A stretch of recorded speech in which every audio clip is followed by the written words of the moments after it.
गांव का चौक धूप में तप रहा। सूखी धरती निराशा दर्शाती।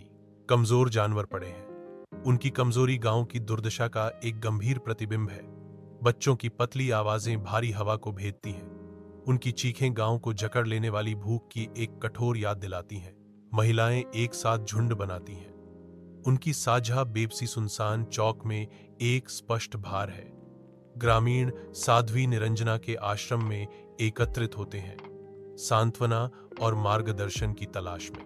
निरंजना, शांत चमक वाली एक महिला, सभा के सामने खड़ी है। उसकी आवाज में शक्ति गूंजती है। जब तक आप महिलाओं और उनकी शक्ति का सम्मान नहीं करेंगे, पृथ्वी भी जीवन देना बंद कर देगी। वह घोषणा करती है, योनि सिर्फ एक शरीर नहीं है, यह सृजन का द्वार है। ग्रामीणों ने उनके शब्दों को आत्मसात किया। उनके चेहरों पर समझ और चिंतन का मिश्रण अंकित था। आश्रम शांत है।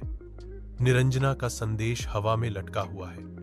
जैसे ही शाम ढलती है, गांव का मंदिर चमकता है, ग्रामीणों को अपने पवित्र आलिंगन में खींचता है। विश्वास में एकजुट होकर वे फूल और फल चढ़ाते हैं। कृपा की तलाश में हवा महिलाओं के भक्ति गीतों से कंपन करती है। हर नोट एक हार्दिक प्रार्थना है।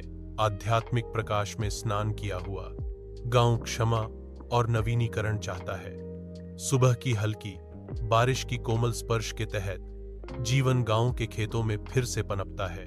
बच्चे खुशी से खेलते हैं। उनकी हंसी पुनर्जीवित परिदृश्य में गूंजती है। ग्रामीणों ने उनके चेहरे कृतज्ञता से चमकते हुए निरंजना को हार्दिक धन्यवाद दिया। साध्वी जी, आपने हमारी आंखें खोल दी हैं। हम हमेशा आपके ऋणी रहेंगे। ग्रामीणों ने एक स्वर में घोषणा की। निरंजना विनम्रता से जवाब देती है, मैंने कुछ नहीं किया। यह स्त्री शक्ति का चमत्कार है।